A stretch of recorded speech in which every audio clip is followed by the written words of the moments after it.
todos una cordial bienvenida el día de hoy.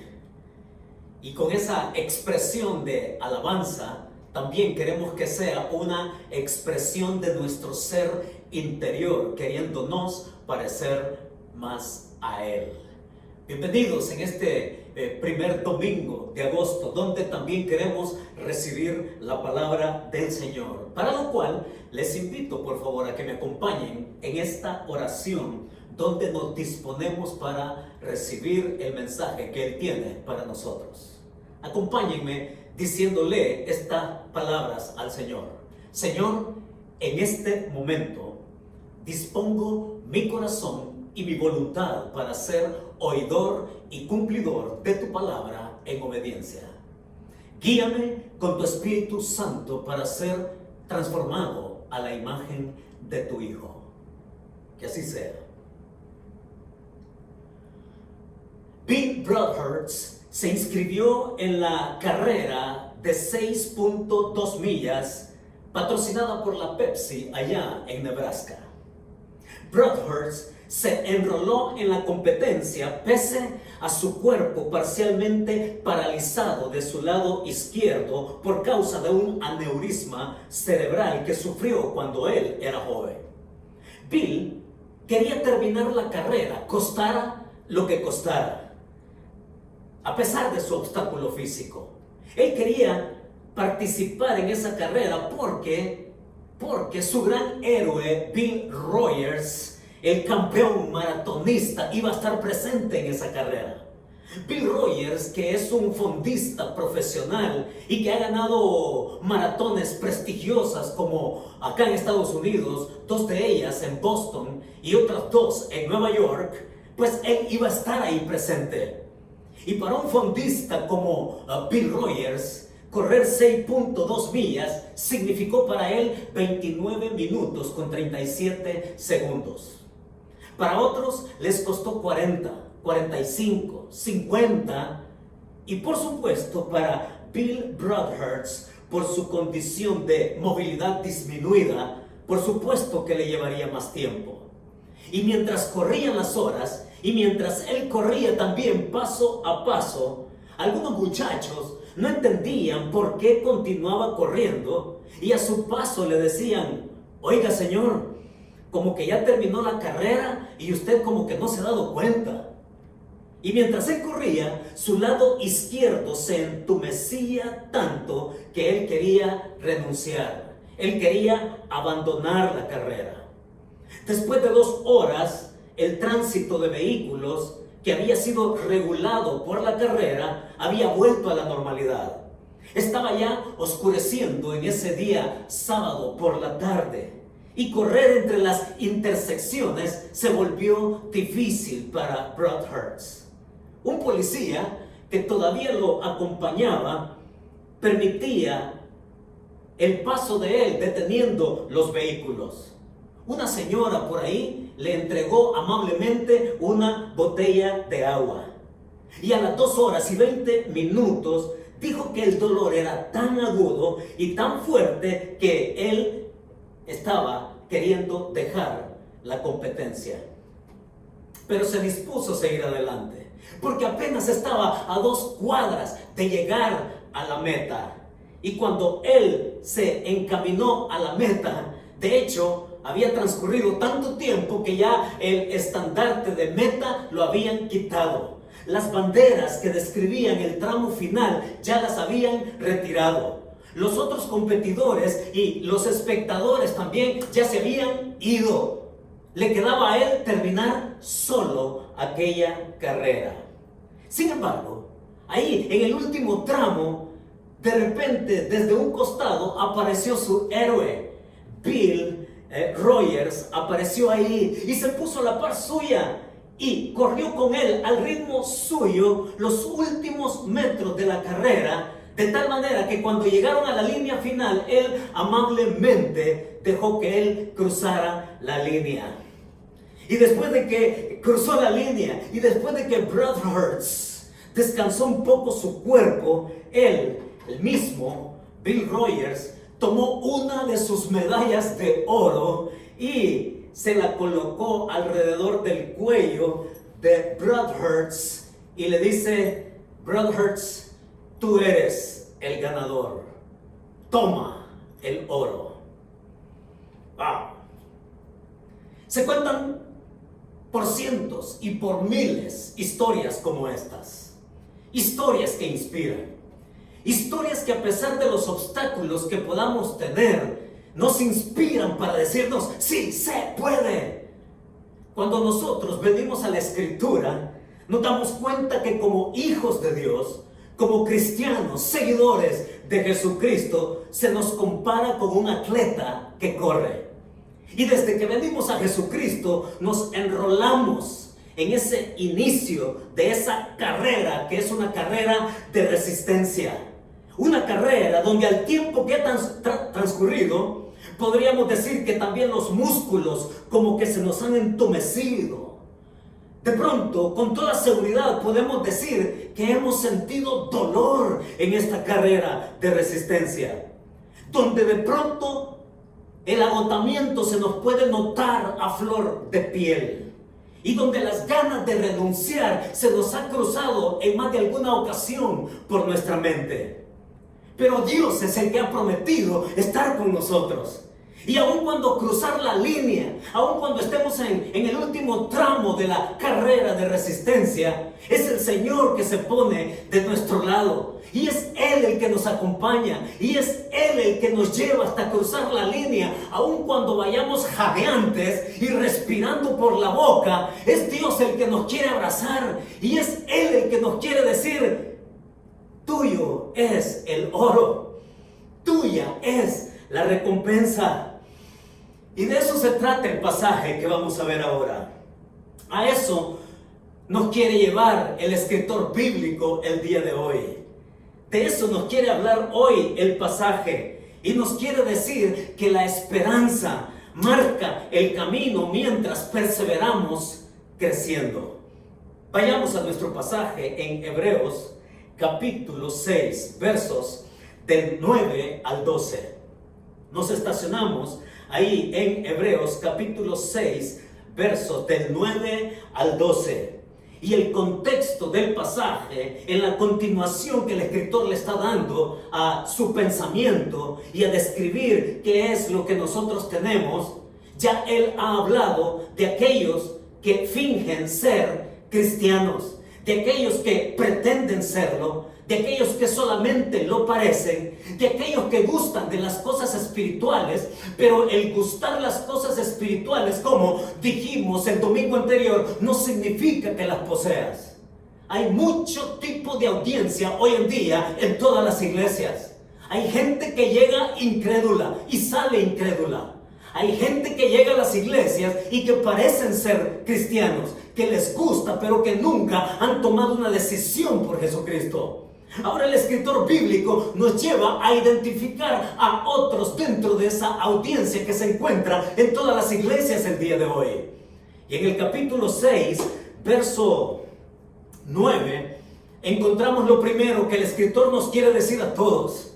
Por favor, tome su Biblia, ponga sus ojos en la escritura y ponga oídos también a lo que yo quiero leer hoy, el verso 9. Conmigo diga entonces y lea conmigo este verso 9, capítulo 6, verso 9 de Hebreos. Y dice así: pero en cuanto a vosotros, oh amados, estamos persuadidos de cosas mejores y que pertenecen a la salvación, aunque hablamos así.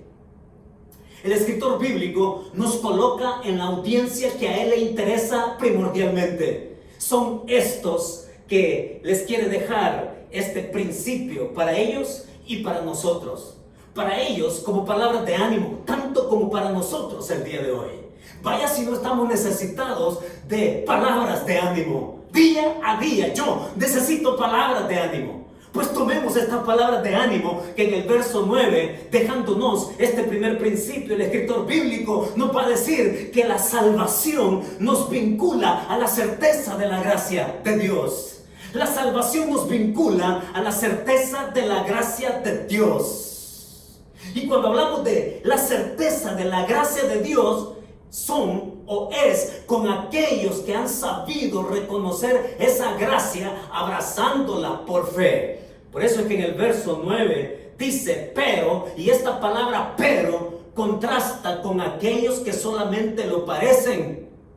El pero aquí va a contrastar con los que realmente son. Y estos que son, aquí en el versículo 9, Él los llama amados. Sí, creyentes genuinos, que han sabido responder a la gracia, que le han dicho sí al Señor en su vida. Y son estos creyentes genuinos que están por encima de cualquier incrédulo con sus inseguridades. Son estos verdaderos creyentes genuinos que están por encima de aquellos que solamente pretenden ser salvos, pero que viven con sus ambigüedades. Son estos amados, dice acá. Somos persuadidos, dice en el verso, estamos persuadidos de cosas mejores. Es decir, estamos convencidos cuánto hay en la salvación. Estamos convencidos aquello que acompaña a la salvación, está diciendo acá el escritor bíblico. Cosas que nunca se separan de esa salvación, esas cosas mejores, porque la gracia, está diciendo acá en el contexto más amplio, la gracia supera la ley en el sentido de que nosotros seguimos a aquel que supo cumplir la ley por completo y es el Señor Jesucristo. Nadie puede obtener la salvación tratando de cumplir por su propio esfuerzo la ley. Les está diciendo en este caso a los hebreos que iban tras la ley, pero una ley tan perfecta que ellos no podían cumplir. Pero sí les está diciendo que es mejor seguir a aquel que la supo cumplir al pie de la letra y que es a Él a quien nos debemos entonces en su gracia. Cosas que muestran que la persona está en un estado de salvación permanente. Y en ese estado de salvación permanente podemos continuar hasta el último momento en que el Señor nos tenga en esta tierra. Sí, las cosas que acompañan a la salvación son las cosas mejores a las cuales Él se quiere referir acá. Va a decir que la fe es activa. Va a decir que la fe es creciente y va a decir que la fe madura y que vamos caminando pese al dolor, pese a los obstáculos y pese a toda circunstancia que nos puede influenciar para detenernos. Es aquí donde nosotros nos vemos con este escritor bíblico en este primer verso como un entrenador, ¿no?, que nos dice cómo tenemos que correr esta carrera, que nos da la pauta para continuar y para completarla. Así que si nosotros tenemos una expresión el día de hoy que darle al Señor, es darle alabanza y gratitud por la salvación tan grande que Él nos ha dado en su Hijo Jesucristo. Usted de donde está, alabe al Señor y dele gracias a Él por donde Él nos ha sacado y porque nos ha hecho partícipes de su gracia salvadora. Esa gracia que nos lleva entonces a tener algo más de lo que otros solamente anhelan. Eso es lo que nos dice el versículo 9. La salvación nos vincula a esa certeza de la gracia. En esa gracia que encontramos las cosas mejores.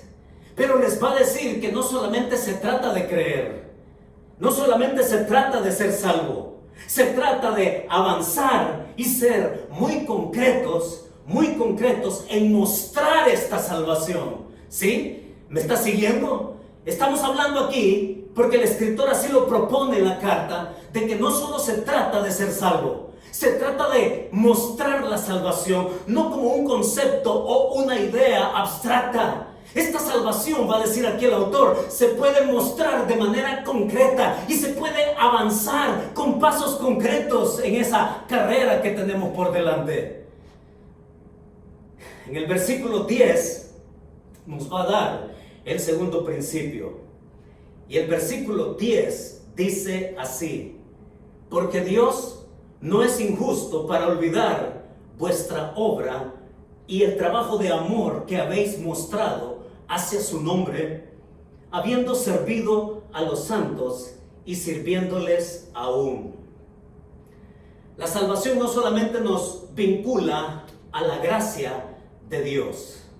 También en el versículo 10 nos está diciendo que la salvación nos vincula en el servicio a otros.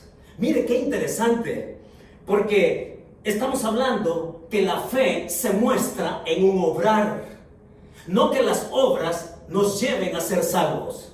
Lo que está diciendo el autor es que aquel que es salvo muestra esa salvación obrando en favor de otros. Esto es muy parecido a lo que también escribe el apóstol Santiago allá en su epístola. No es que las obras nos lleven a ser salvos, es que el que es salvo está hecho para hacer obras. Tanto el uno como el otro acá están en el mismo espíritu, en el mismo corazón, en el mismo enfoque que Dios quiere para aquellos que son redimidos, para aquellos que hemos aceptado su gracia, para testimoniar de esa salvación en forma concreta. Es ese amor, dice, el obrar que me mantiene activo, y se da cuenta de esto. Es que sirviendo es como yo me mantengo activo. Sirviendo es como yo me mantengo en crecimiento, en desarrollo, en madurez. Y es por amor a su nombre, dice. Mis hermanos, cuando nosotros hablamos de amar a Cristo, no se trata de un amor ni efímero ni abstracto. Es un amor concreto. Y ese amor concreto va en cómo somos la extensión suya para mostrar nuestra salvación a otras personas con el servicio que le podemos dar. En otras palabras, necesitamos entonces echar mano de las oportunidades, cuantas éstas sean, para mostrar la gloria de Dios, de los hijos de Dios, sirviendo a las personas. De eso se trata. Ministros, servidores de aquellos que quieren ver al Señor a través de nuestras vidas. Aprovechar las oportunidades o provocar las oportunidades. De eso se trata. De lo abstracto a lo concreto. De la idea o concepto a lo real. ¿Sí? Aquellos, entonces dice ahí, que perseveran, se mantienen ocupados, siendo diligentes. Siendo diligentes. Miren cómo es esto, porque más adelante en el capítulo 10, verso 32, él habla de lo mismo. Y note la manera concreta como el escritor bíblico, y cuando lleguemos también en su momento a este pasaje, vamos a agotar un poco más el tema. Pero como un adelanto en vista de que él lo trata aquí, podemos hacer alusión a ello en el capítulo 10, verso 32 al 34. Oiga lo que dice. Dice él: pero traed a la memoria los días pasados, en los cuales, después de haber sido iluminados, sostuvisteis gran combate de padecimientos. Por una parte, ciertamente con vituperios y tribulaciones fuisteis hechos espectáculo, y por otra, llegasteis a ser compañeros de los que estaban en una situación semejante. Porque, y aquí vienen las formas concretas, ¿no? Porque de los presos también os compadecisteis, y el despojo de vuestros bienes sufristeis con gozo, sabiendo que tenéis en vosotros una mejor y perdurable herencia en los cielos. No perdáis pues vuestra confianza, que tiene grande galardón, porque es necesaria la paciencia, para que, habiendo hecho la voluntad de Dios, obtengáis la promesa. Porque aún un poquito, dice, y el que ha de venir vendrá, y no tardará. Mas el justo vivirá por fe, y si retrocediere, no agradará mi alma. Pero nosotros no somos de los que retroceden para perdición, sino de los que tienen fe para preservación del alma. El escritor está enfocándose en el constante y esfuerzo de mostrar la salvación en hechos concretos. Y de aquí nosotros entonces podemos notar algo muy fuerte acá en el versículo 10. Dice, porque Dios no es injusto para olvidar. Lo que uno hace, dice ahí, obra de trabajo, de amor que habéis mostrado hacia su nombre. Amar su nombre. Amar su nombre. Y oigan, mis hermanos, es aquí donde nosotros muchas veces se nos convierte en nuestro punto blando de nuestra vida. Especialmente cuando estamos pasando circunstancias que nos duelen, crisis que nos afectan a tal punto que nos hace disminuir nuestro paso en nuestro caminar con el Señor. Es aquí donde nos la jugamos todo. En tantas ocasiones hasta se nos ha cruzado por la mente renunciar, ¿no es cierto? Cuando hablamos de esto que Él está diciendo acá, por amor de su nombre. Porque ¿sabe qué? Es una de las cosas que el enemigo siempre quiere anular en nuestra vida. El amor de Dios. Cuestionar el amor de Dios por las circunstancias que nos pasan, por aquellas cosas que nos duelen, por aquello que nos pone en una situación de estrechez y apremiante. Muchas veces hemos cuestionado el amor de Dios. Y es el enemigo que viene y nos susurra, ¿no? El enemigo que viene y quiere minar nuestro corazón y nuestro pensamiento. ¿Cuántos de nosotros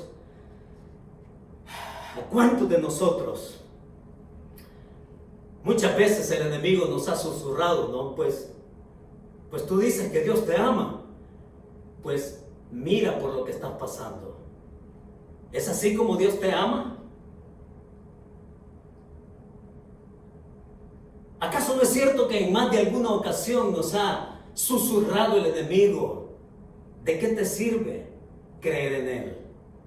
Tú crees en Dios, pero mira cómo estás. Desde que viniste a conocer, desde que te convertiste a ese Dios que dice que te ama, perdiste tu trabajo. Tu familia se ha puesto en contra tuya.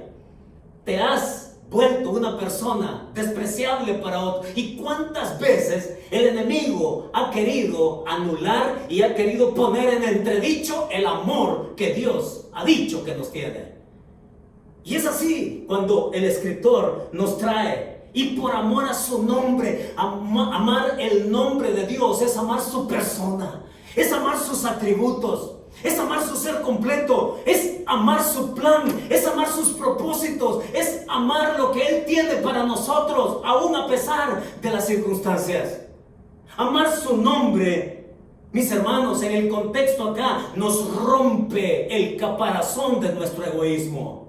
Porque amar su nombre significa amar a otros. Es esta salvación que nos vincula en el servicio a los demás. Es este amor que nos rompe de nuestro ego, de nuestro egoísmo, y que nos lleva a ser la extensión de su amor para aquellas personas que lo necesitan. Sí, es amor a su nombre, a su persona, porque Él nos amó primero. Sí, recordamos, ¿no? Recordamos esa conversación que Dios tuvo, o que el Señor tuvo con Pedro allá a la orilla de la playa. Allá, en el contexto de la resurrección, cuando Jesús se les aparece, cuando camina con Pedro a la orilla de la playa. Y 3 veces, oiga, 3 veces, Jesús nunca le preguntó a Pedro: Pedro, ¿amas a las personas? Entonces Pedro, como amas a las personas, ve y sírveles. No, 3 veces Jesús le dice a aquel que lo había traicionado, aquel que yo por lo menos no hubiera tenido, oiga, no hubiera tenido el valor de mirarlo a la cara. Y sin embargo le dice a Pedro: Pedro, ¿me amas? Pedro, ¿me amas? Pedro, ¿me amas? Es que es un asunto de amarlo a Él. Y cuando entendemos cuánto Él nos ama, y oiga, en el contexto aquel de Pedro, Él lo ama a pesar de sus fallos, lo ama a pesar de sus fracasos, lo ama a pesar de todo lo que Él sabe. Este hombre tenía que ser transformado. Lo ama a pesar de sus debilidades. Y entonces, si tú me amas, Pedro, entonces apacienta mis ovejas. Es que cuando nos detenemos a pensar en lo que significa amar, lo amamos a Él porque Él nos amó primero, dice Juan. Mirad cuál amor nos ha dado el Padre que nos ha hecho ser hijos suyos. Y lo amamos a Él porque Él nos amó a nosotros primero. Y entonces cuando le ponemos atención a esto, sí que me hace reaccionar. Me hace reaccionar lo que le he oído a muchos psicólogos al respecto. Lo que he oído de algunos psicólogos es que la persona, para amar a otros, primero tiene que amarse a sí mismo. Que tienes que amarte a ti mismo. Porque en la medida en que tú te ames a ti mismo, entonces podrás tener la capacidad de amar a los demás. ¿Y saben qué? Esa es una postura pervertida de lo que dice la Biblia. Así que a mis amigos psicólogos, reajusten sus teorías, reajusten sus principios, porque es a la inversa el asunto. Por lo que encontramos en la Escritura, el amar a Dios, cuando entendemos cuánto Él nos ha amado, sin siquiera nosotros merecerlo, y que eso corresponde a entender su gracia. Ser amados por Él significa ser amados a pesar de nuestros fallos, a pesar de nuestras debilidades, a pesar de todo lo que necesitamos seguir siendo formados, pero nos ama y nos lleva adelante. Y cuando amamos a Él, podemos en primer lugar poner a la gente, no a nosotros mismos. Miren, es que cuando nos ensimismamos con ese amor que dicen los psicólogos, de amarte tú primero antes de amar a los demás, oiga, nos sume en un blindaje de egoísmo. A una persona que piensa en suicidarse, oiga, a una persona que piensa en suicidarse, no está pensando en los demás, está pensando en sí mismo. Hasta eso puede llegar el asunto. La persona que piensa en suicidarse está pensando de cómo él quiere resolver sus problemas. Está pensando en cómo quiere escapar de la realidad. Está pensando en romper lo que Dios tiene para él o para ella. Y en quien menos está pensando es en el dolor que le puede causar a los demás. No se trata de amarme a mí mismo primero. Se trata de amar a Dios, su nombre, su persona, y entender el gran amor con que Él nos ha tomado y cómo Él quiere que lo mostremos a los demás. Entonces, aquí déjeme darle algunas aplicaciones sencillas, porque a veces como que nos queremos volver complicados en esto de demostrar el amor a otros. Déjeme darle algunas sugerencias. La primera: simplemente tome su celular, ¿sí? Tome su celular, marque un número de una persona y que esa persona, al responderle, usted le pregunte: ¿tienes alguna petición por la cual tú quieres que yo ore? Tan sencillo como eso. Sirva a los demás, llame y ore por ellos y con ellos. Es una manera sencilla de servir, pero una manera poderosa de mostrar también el amor. Déjeme darle una segunda. Haga una corta visita. Tal vez esto de la pandemia lo tenga encerrado a usted y le dé temor visitar a alguien, pero en la medida que le sea posible, haga una visita donde usted pueda mostrar simpatía, empatía por la situación que una persona esté atravesando, que esté viviendo. Y tal vez usted no vaya a ser la solución completa para su situación, pero también puede darle muestras que está acompañándolo. Una tercera: si tiene la posibilidad de ayudar a alguien, hágalo. Aun cuando sea poco, hágalo. ¿Y sabe qué? Guarde silencio. No lo cuente. Quédeselo para usted. Si está en la posibilidad de ayudar a alguien, ayúdelo materialmente. Si está en sus posibilidades, aun cuando sea poco, oiga, délo con un corazón generoso. Délo con un corazón compasivo. Y no se tome la foto y no la publique en Facebook. No, quédeselo para usted. Porque cuando usted sirve así, entonces usted está ahí atesorando en el cielo. A eso nos lleva entonces nuestro tercer principio el día de hoy en el verso 11 y en el verso 12. La salvación no solamente nos vincula a la certeza de la gracia de Dios, no solamente nos vincula en el servicio a los demás. Nos va a decir otra cosa en el versículo 11 y el versículo 12, donde ahora les llevo a que lo leamos juntos. Dice: pero deseamos que cada uno de vosotros muestre la misma solicitud hasta el fin, para plena certeza de esperanza, a fin de que no os hagáis perezosos, sino imitadores de aquellos que por la fe y la paciencia heredan las promesas. ¿Qué es el tercer principio acá? El tercer principio que el escritor nos comparte es este: la salvación también nos vincula a la garantía de un destino.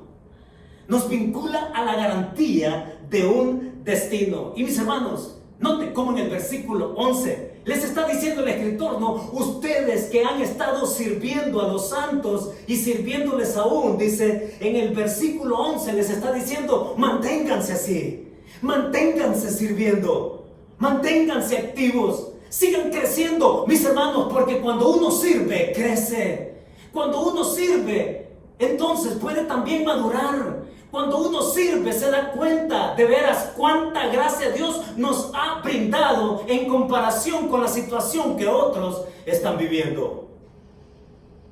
Y aquí nos dice que si ya lo estás haciendo, pues continúa manteniendo la misma solicitud, dice, la misma disposición, y no te dice cada uno personalmente. Ahora habla de esperanza. Dice para plena certeza de la esperanza.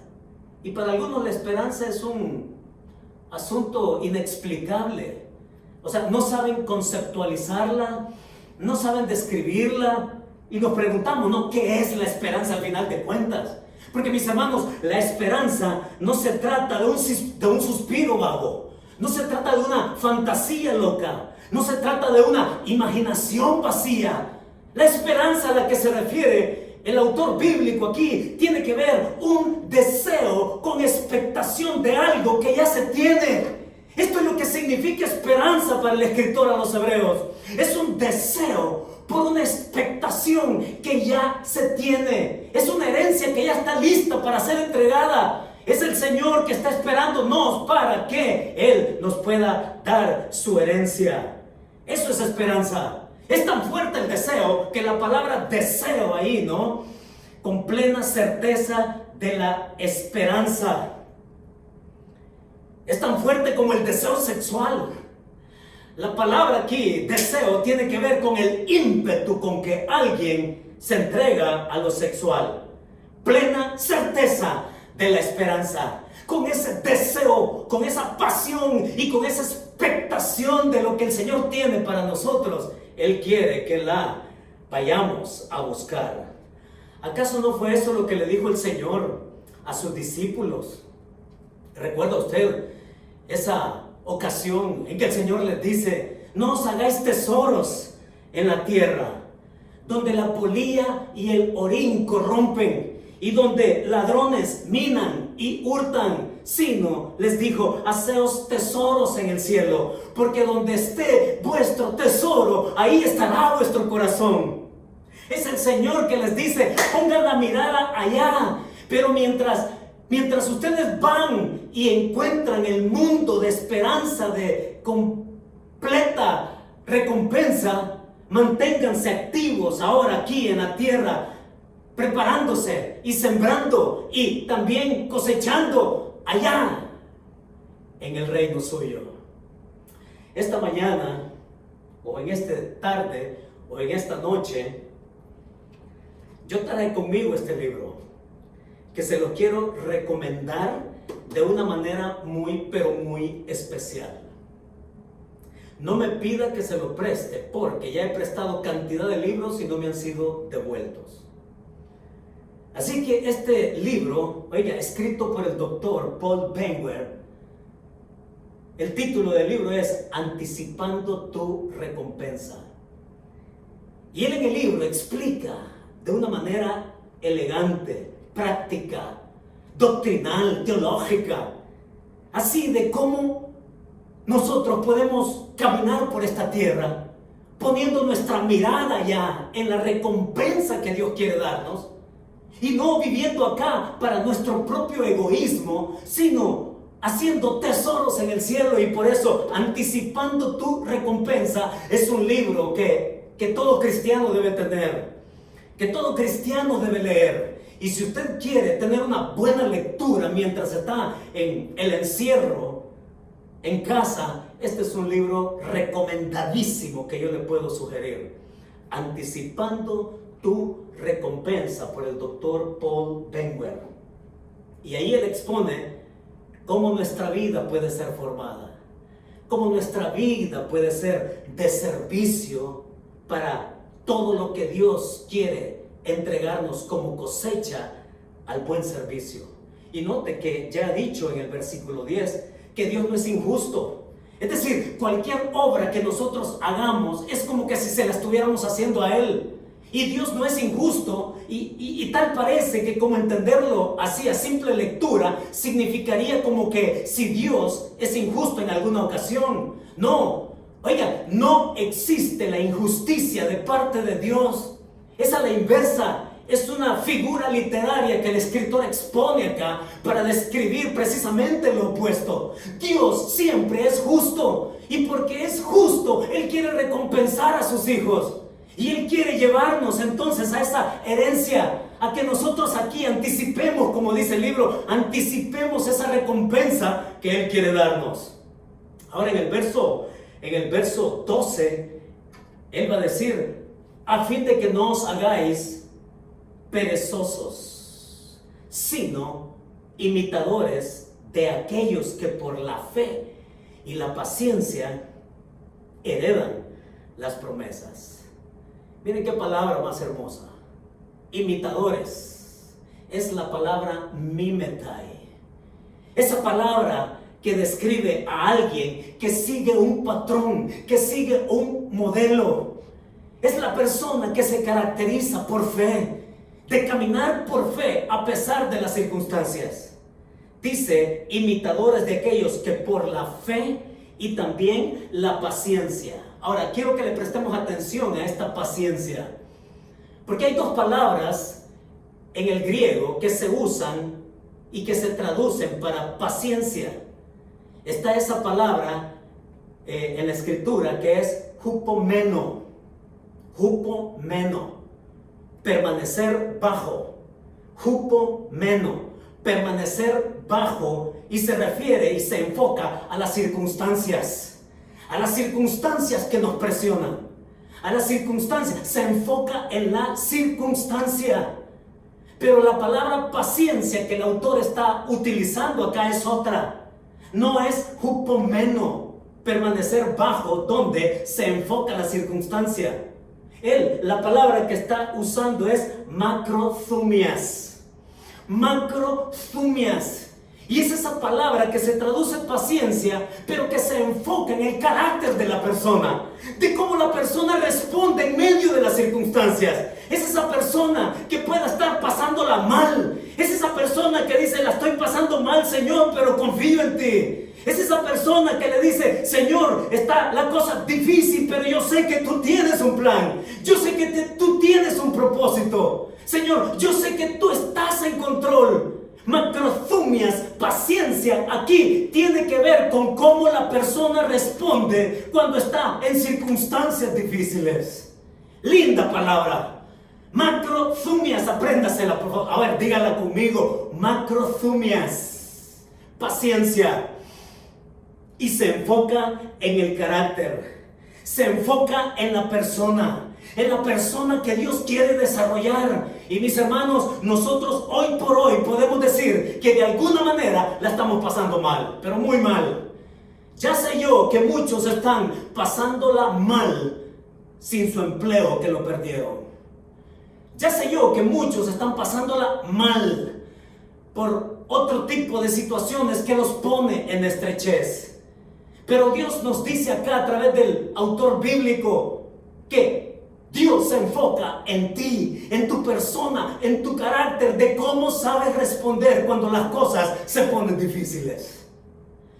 Y váyase a hablar de cosas difíciles hoy, ¿no? Especialmente con esto del coronavirus. De personas que sabemos que han muerto. De personas que sabemos que están en condición crítica, en condición grave, en una unidad de cuidados intensivos. De personas que la están pasando mal en otros aspectos de su vida. Pero déjenme contarles acerca de mi hermano Francisco Orellana. Un hombre que recientemente la ha pasado muy, pero muy mal. Aquello que ninguno de nosotros quisiéramos tener, pasar por ello. Pero Francisco ha sido un hombre que recientemente ha pasado por experimentar una prueba de su carácter, de macrothumias, de paciencia, de Dios enfocándose en su persona y de cómo Él responde a Dios en su gracia a pesar de las circunstancias. Pues este hombre, después de pasar por unos síntomas generales y que no avistaban lo peor por el momento, se fue confirmando lo peor que cualquiera podría esperar hoy. Y él fue entonces otra víctima del coronavirus. Al principio manejado desde casa, con los recursos que se tenían a la mano. Y luego que no había mejoría, no hubo más opción que ir y buscar dónde internarse porque la cosa se puso seria. Y este hombre, óigalo, este hombre, tener que despedirse de su esposa Margarita, de sus hijos y del resto de la familia, y con la realidad del caso de lo que significa despedirse y quién sabe si iba a regresar, irse a internar a un hospital donde estaba colapsado por la demanda de gente enferma, irse a meter a un hospital donde la red sanitaria estaba también insuficiente, donde podríamos decir que lógicamente las llevaba de perder. Y que de pronto un hombre como él, como cualquiera de nosotros, estando en otra condición o en las mismas condiciones, es Dios quien nos ve llegando al filo de la cornisa, al borde del precipicio, y donde no te queda más opción que lanzarte en fe. No hay otra. Es Dios que nos ve el corazón, que nos ve nuestro deseo de creerle. Y es Dios que estando en esas condiciones empezó a proveer, empezó a poner gente, bueno, aún desde antes. Y cuando yo supe la noticia, créanme, yo conozco a Francisco, conozco su corazón. Hemos pasado por cualquier cantidad de situaciones sirviendo juntos. Y cuando me doy cuenta de la noticia, hombre, de veras que me conmovió. Me conmovió al punto de orar por él, como oro por tantos también en otras condiciones. Y le decía yo al Señor, en mi oración le decía, Señor, tú no nos necesitas aquí. Ya, el Señor se puede buscar a alguien más. Pero en mi oración yo le decía, Señor, danos más tiempo a Francisco. Señor, concédenos tener más tiempo a Francisco.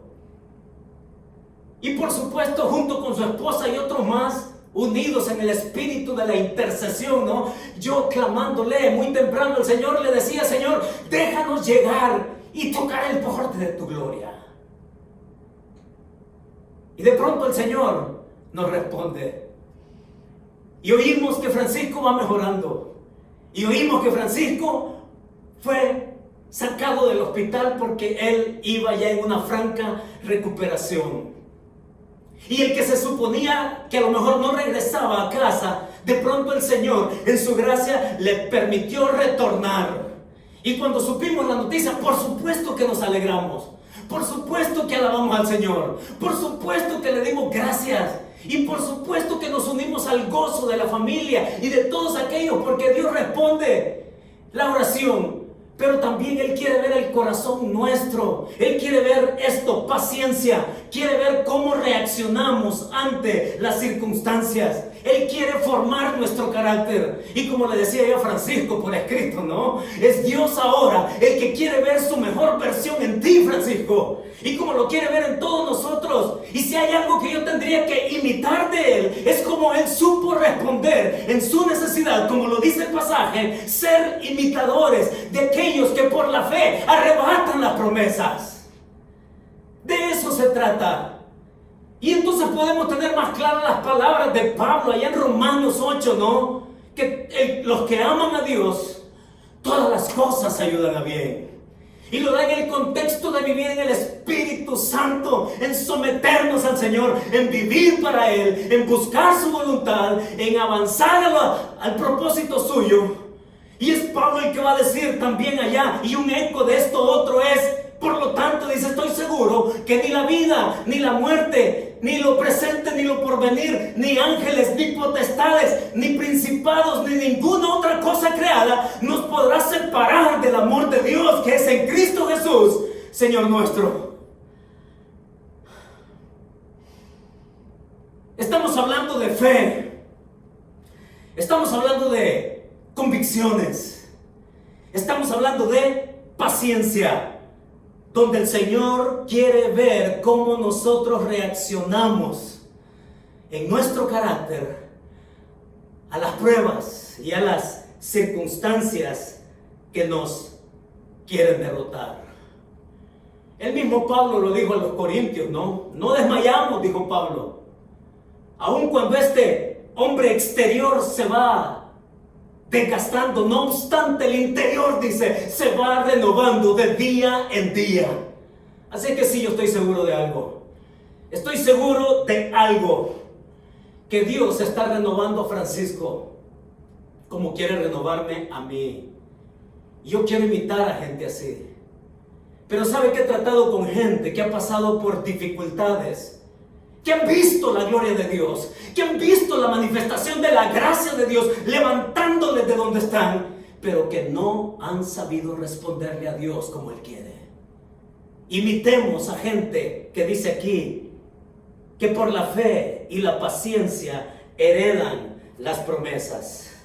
Entonces, mis hermanos, estamos hablando que esta fe, que esta gracia, que esta salvación nos vincula a la certeza de las convicciones que nos da la gracia.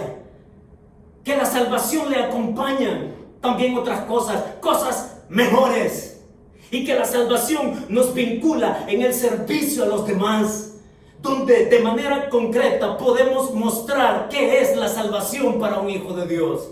Y que la salvación también nos vincula a la garantía de un destino que está preparado. Y es Dios el que quiere cruzar con nosotros esa línea. Y es Dios el que nos quiere abrazar y dar la bienvenida y ponernos la medalla de recompensa al haber corrido y haber tenido la respuesta en nuestra vida como Él la desea. Así es, mis hermanos, un pasaje que nos lleva a una gran verdad. Y esa verdad es esta que usted puede tener y quedarse en casa. Deja que la esperanza marque el camino mientras perseveramos creciendo. Deja que la esperanza marque el camino mientras perseveras creciendo. No nos detenemos, continuamos, a pesar que la carrera pueda ser dolorosa, exhausta. Aun cuando nos toque llegar jadeantes y respirando por la boca, pero respondiéndole a Dios y sometiéndonos a Él en todo lo que Él quiere hacer en nuestra vida mientras caminamos por esta tierra, dándonos Él la bienvenida a su presencia y diciéndonos: bien, buen siervo y fiel. Sobre poco has sido fiel, sobre mucho te pondré. Entra en el gozo de tu Señor. Oremos. Padre, muchas gracias Porque podemos, Señor, tener la fe, la esperanza que nos ayudan a correr terrenalmente. Esa esperanza, Señor, que nos marca el camino de llegada. El destino, Señor, de tu presencia. A ese momento en el cual tú te quieres gozar, dándonos tu recompensa. Que nuestro caminar y nuestra respuesta a ti, Señor, sea en fidelidad, en servicio, en dar muestras concretas de tu salvación para nosotros, sirviendo a los demás.